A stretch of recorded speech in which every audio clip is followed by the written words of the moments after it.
After a pretty long wait, the second article is finally out for Assassin's Creed Shadows. This is a 4-part series that Ubisoft have been doing. We thought it might be weekly. It turns out it's going to be randomly dropped on a Tuesday. So I was quite happy with the previous article that they released on Stealth.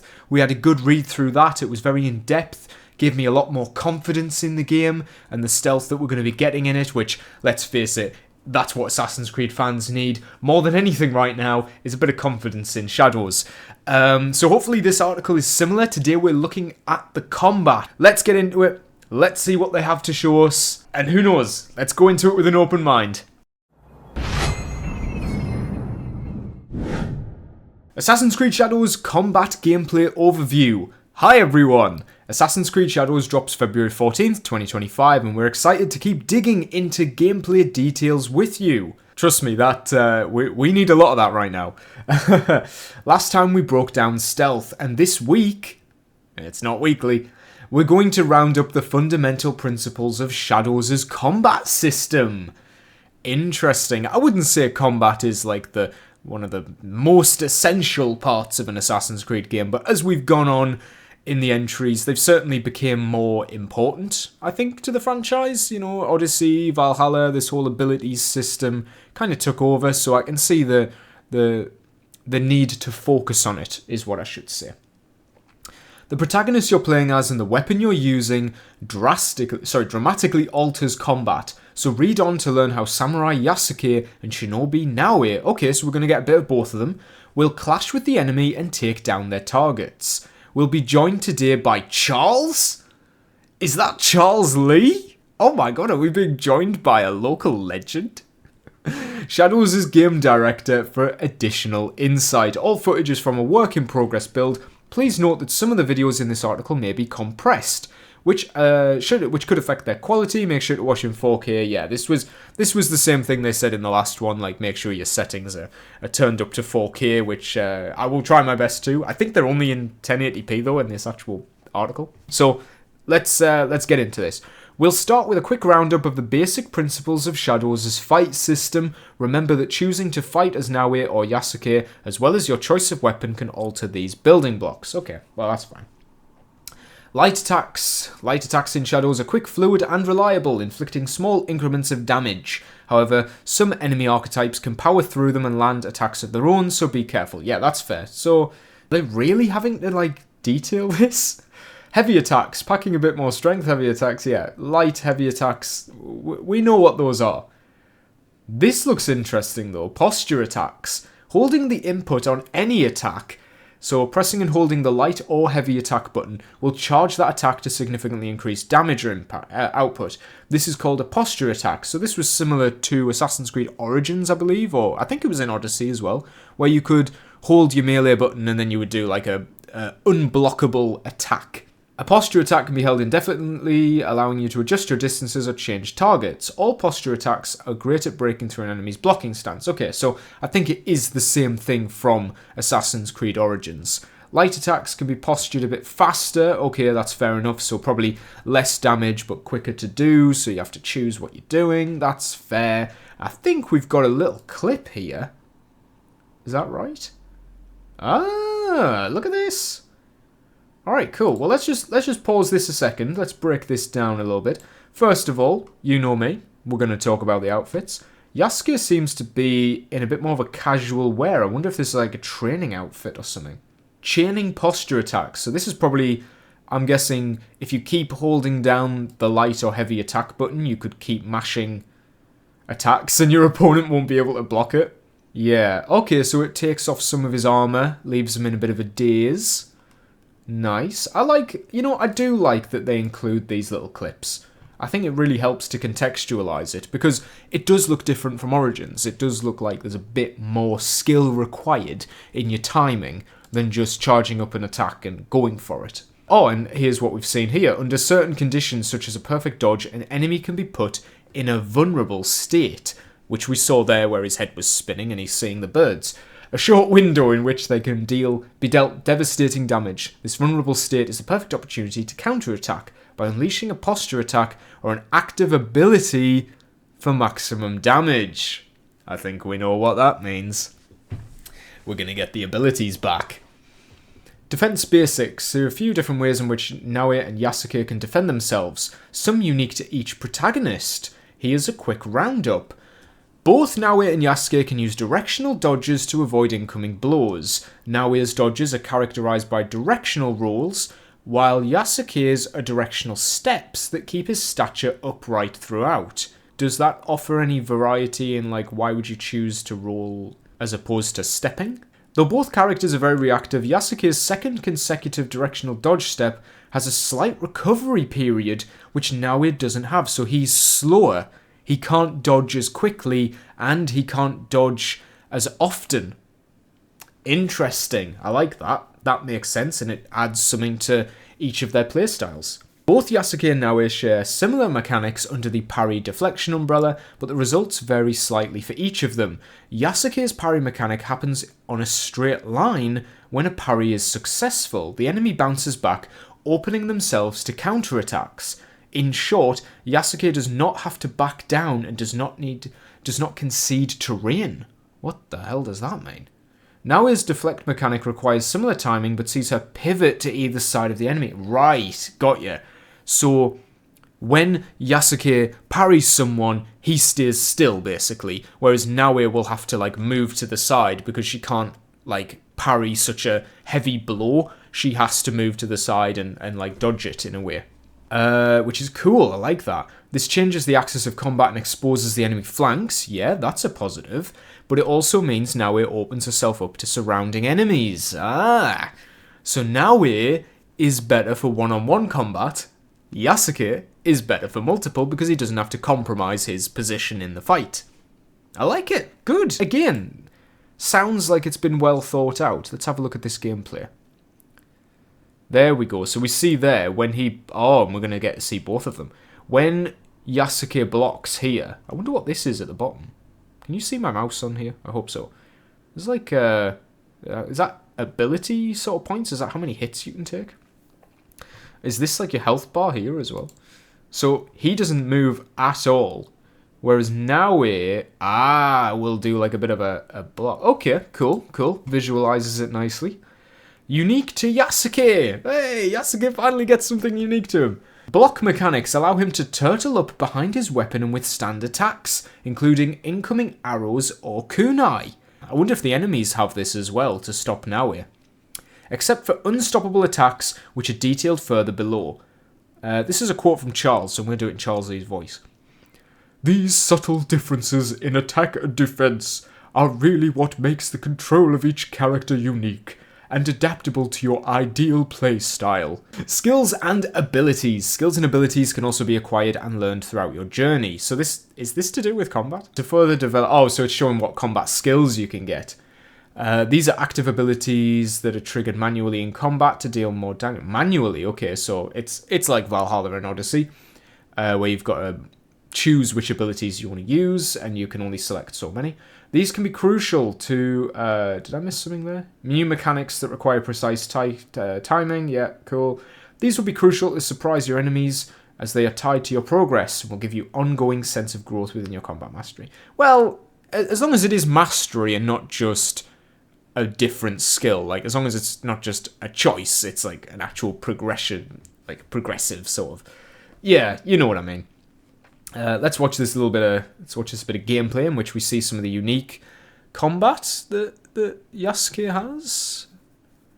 Okay, so he's blocked an attack there. Oh, there we go. So basically, yeah, he can do like a spinning attack. What's it called? Nijinata?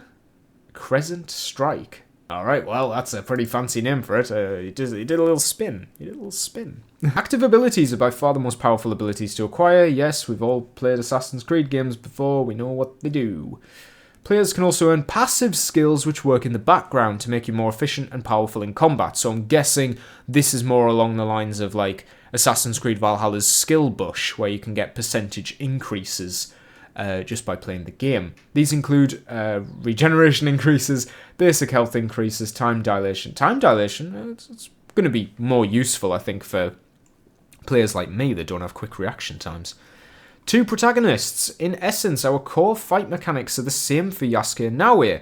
That's not a good sentence to start with.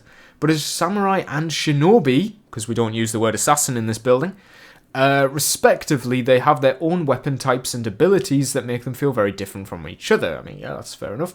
Despite Naoe's formidable stealth prowess, as detailed in our previous post, click here to view it, she's no pushover when it comes to combat. Shouldn't she be, though? Quick and agile, she can make short work of a single enemy. Oh, okay. Fair enough. A single enemy. Makes sense.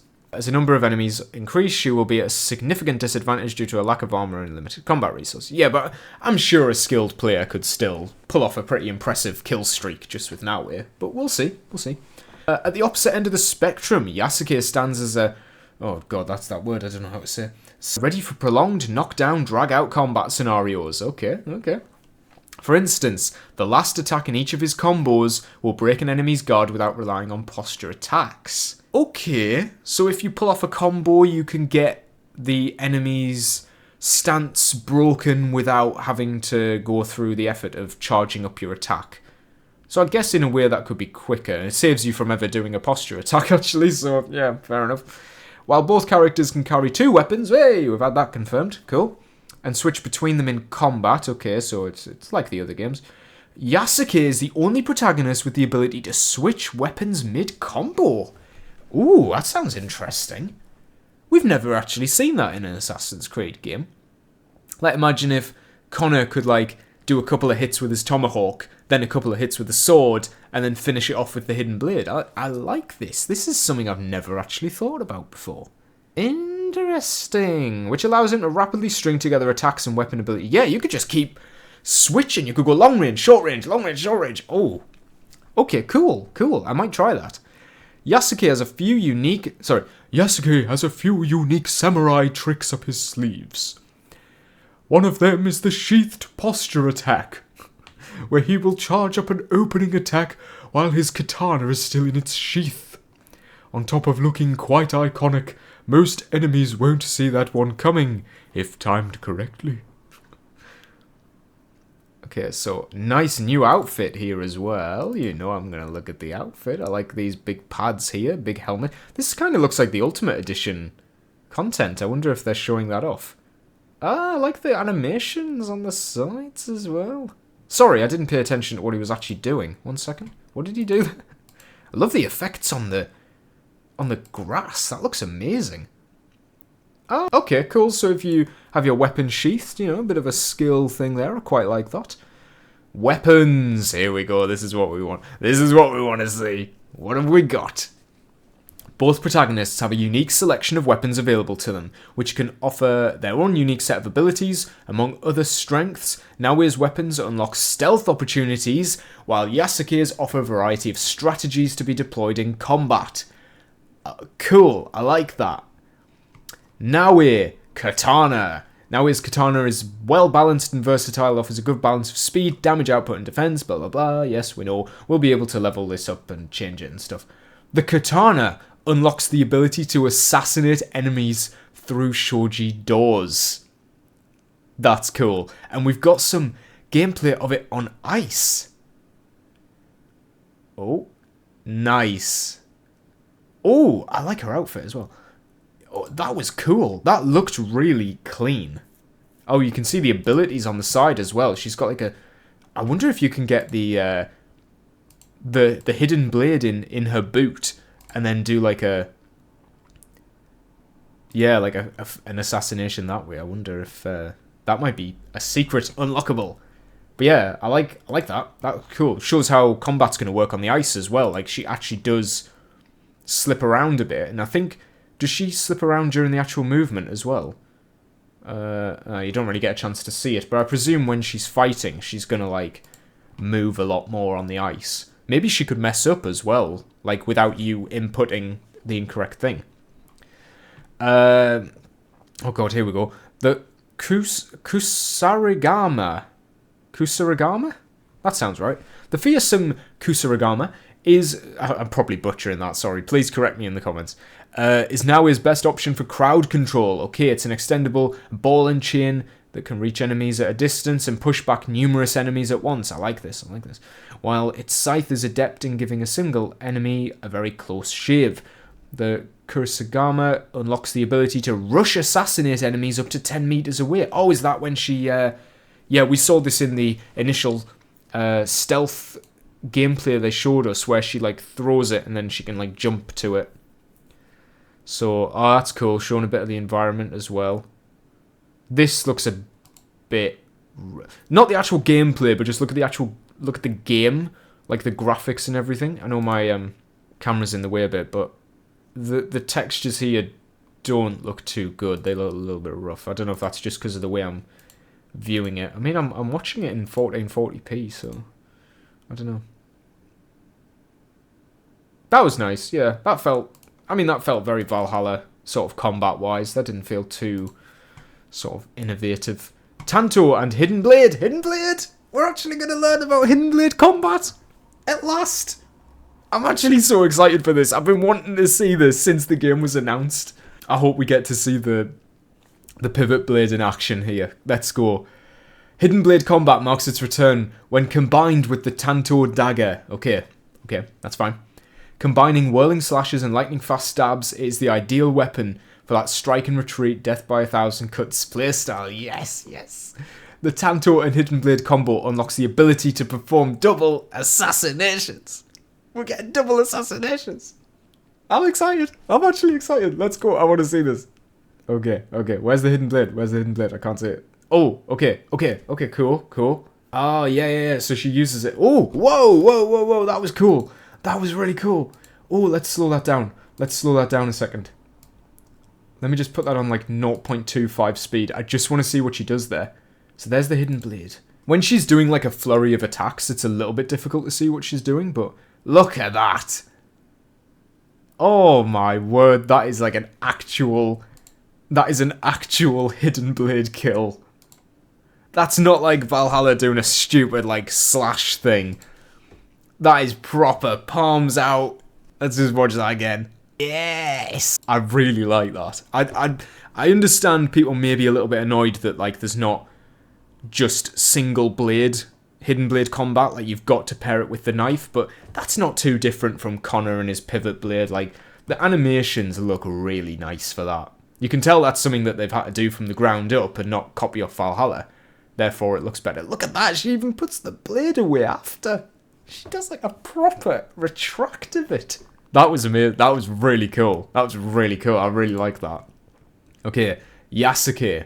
Long katana. The legendary samurai weapon, scaled to match... Yeah, Yasuke's size, is versatile and well balanced.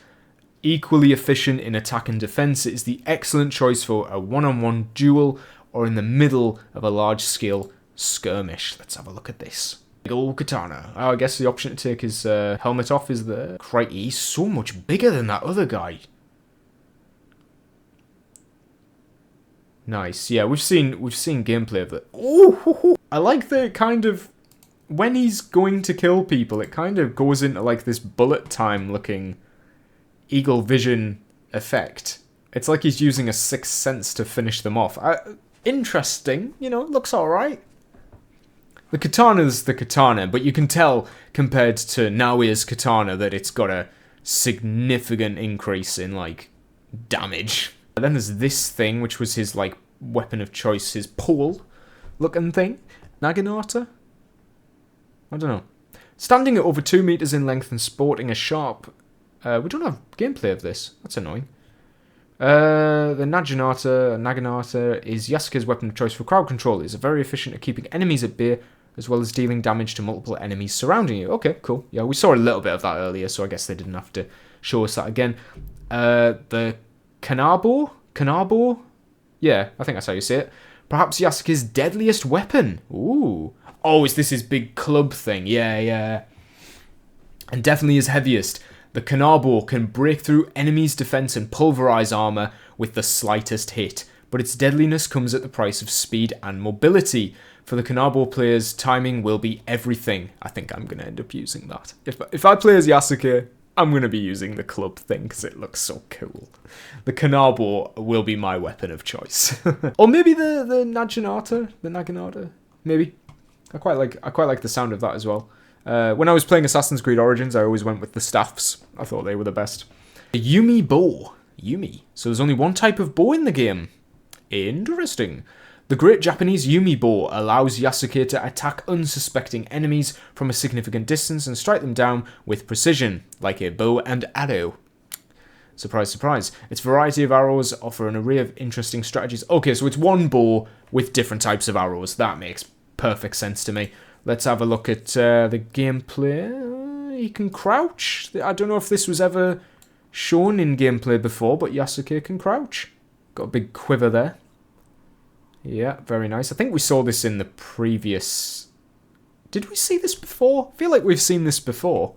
Maybe in the stealth thing. Oh, in fact, yeah, it even says at the top, stealth deep dive. They're reusing clips. You bastards. Teppo rifle. The Teppo flint rifle combines destructive power with high lethality. Its raw power offers more range than the bow and great armor penetration, albeit with a slow fire rate and even slower reload time. Makes perfect sense, yeah. The Teppo is a good opener when you don't mind being noticed. Mastering a weapon takes time and dedication. In Shadows, players gain experience through combat, earning mastery points that can be spent on their favourite weapon type to unlock new abilities. So you actually put skill points into the type of weapon you want to use to make that weapon better. That's a really good idea. Instead of just having a skill bush that applies percentage increases to everything under the sun, you can just dedicate specific weapons, like points to specific weapons. I like that. Interesting thing about this Teppo rifle, they didn't mention if, like, Yasuke has to pick it up off the ground like a musket, or if he can just have a sniper build of sorts. Like, can he just permanently have a gun? Who knows? Who knows? We'll get your Widowmaker Yasuke's in the game. Know your enemy. As you progress and discover new locations in Japan, you will encounter stronger and tougher enemies. Oh, I didn't do that in Charles's voice. Each with new abilities and movesets that challenge different aspects of your fight mastery. The enemies in Shadows are numerous and varied, but for simplicity's sake, we've categorized them into broad families. Okay, cool. So, 4 different ones here. We've got outlaws, opportunists that prey on the weak. They don't have much combat training. They make up with it with unusual tactics. I wonder what that's going to take the form of. I wonder if they do like trying to distract you by doing weird like dancing and stuff. The Ashigaru soldiers. Ashigaru are the conscripts and volunteers forming the bulk of the clan's armies. Yeah, that's fair enough. They are enemies. Oh, that's cool. They tend to be more aggressive towards Naoe and fearful of Yasuke. So again, there's a difference in the way certain enemies respond to you based on who you're playing as. Cool. This is good. This is good. I like these articles. I tell you what, they're doing a lot of heavy lifting for this game. Ronin, masterless samurai, perpetually. There we go. God, I don't know what's happening today. I can't pronounce anything. Seeking their next meal. Oh, they're cannibals, I see. Most Ronin are in the employ of Naoe and Yasuke's enemies. They roam the roads and will attack on sight if they recognize you. Also, it's kind of similar to what they called the...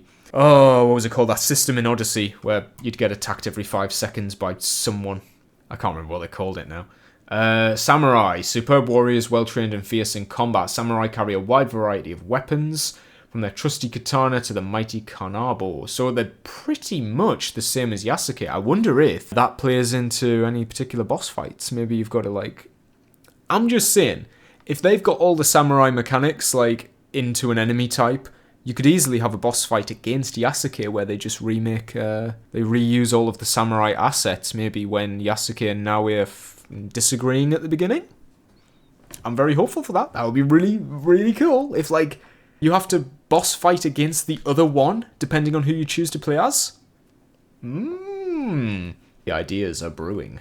Samurai Daisho. An offshoot of the samurai family, Daisho and enemy types can only be found in military castles. Okay, maybe these are like Jaegers. They have, or Janissaries. They have unique fighting styles that mix a lot of techniques. They are stiff combat challenges all by themselves. I like the idea of challenges.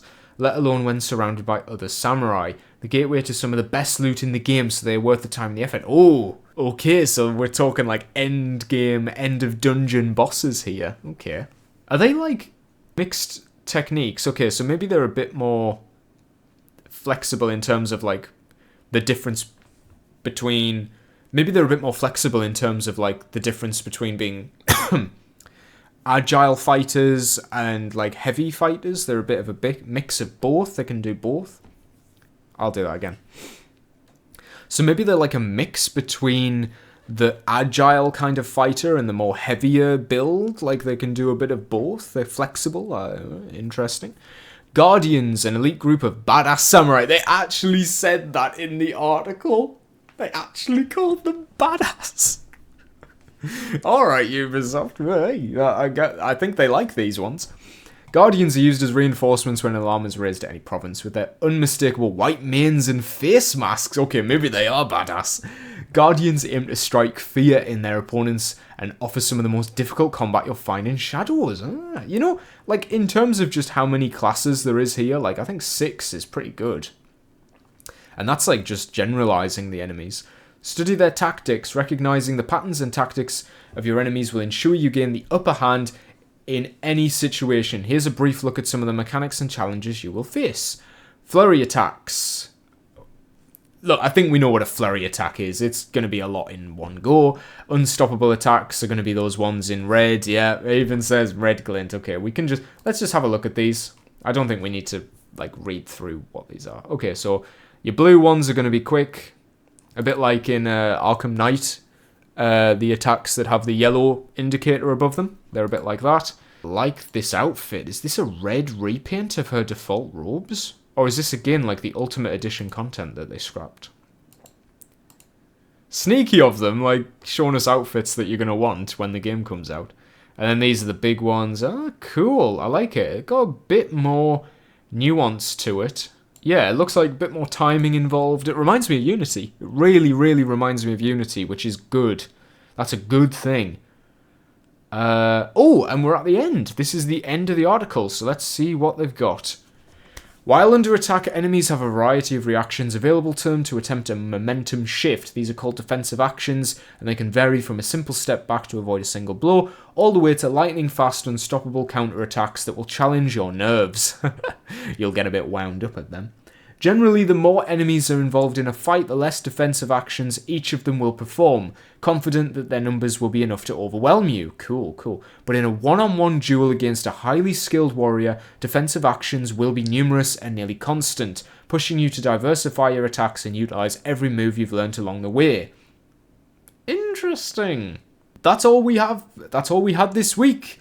There will be many opportunities to test your skills in combat in Assassin's Creed Shadows, from surprising encounters in the world, fight tournaments, oh that sounds cool, or dueling against legendary opponents. I like the sound of that, some good loot I hope. We can't wait for you to explore all the depth of that system when you get your hands on the game February 14th. Wow, well, I tell you what, whoever writes these articles should stick their name at the bottom because they are single-handedly carrying the marketing of this game. Absolutely. There's so much good stuff in this article. Why was none of it, like, put into a trailer? Yeah, so it really confuses me. It really confuses me why so much good content and so much really valuable information for players to know was put in an article that a lot of people aren't really going to read because it's like available through an Instagram story, which is only available for 24 hours. I mean, they'll probably post the link after the fact, but this is information that is crucial for players to learn about, and it just makes the game in a like presents the game in a much better light. And it's getting shoved away where, like, who's going to read the entirety of this article? So that's really frustrating. I am still really annoyed at Assassin's Creed Shadows' marketing. Your game comes out in 2 months, and we are not getting anywhere near the levels of hype or the amount of noise that we need to get excited for this game. I don't know what's going on. I really don't. I'm really just praying that the marketing does improve or does ramp up in sort of the amount of it that we're getting towards release. I feel like we're very quietly being told about the game for the people that want to learn about the game, but that's not a way of getting new players in, and that's, yeah, unfortunate. But regarding this combat article, there's a lot more in it that I liked than I was expecting. I wasn't really too bothered about combat in Assassin's Creed, but it seems like it's going for more of the Unity approach, and that was the combat style that I really enjoyed. I liked Mirage's. It looks like it's building a little bit on that as well. It's taking some of the elements from like the Odyssey and Valhalla, like blocking and unstoppable blocks and stuff like that, and parries, and it's improving on that, which is really good to see. I think the game is shaping up quite well. It's just that the general consensus isn't really feeling that, because the most mainstream news we've got at the minute is like all of these leaks and all these bad microtransactions and strange collabs, and it's annoying because clearly there is stuff that they could be shouting about. There is so much good stuff in this game that isn't getting the time of day. But yeah, basically that's my little rant over about this marketing. What do you think about the combat article? Let me know down below. Are you still excited for Assassin's Creed Shadows? Like, is the hype still there for you? And how are you finding these articles? I know they're not coming out very frequently. I think they should be doing them weekly, but you know, we'll see. We'll see when the next one comes out. I will be covering it when the next one comes out, and we'll follow this whole series. I don't know what the next one is. It's either going to be stealth or the open world. I'm not too interested in the open world. I mean, that might tell us some bits about the world events and stuff, but the parkour, that's going to be a big one for me, so I'm really looking forward to that. If you like this video, hit that like button, subscribe for more Assassin's Creed content, and I will see you in the next video.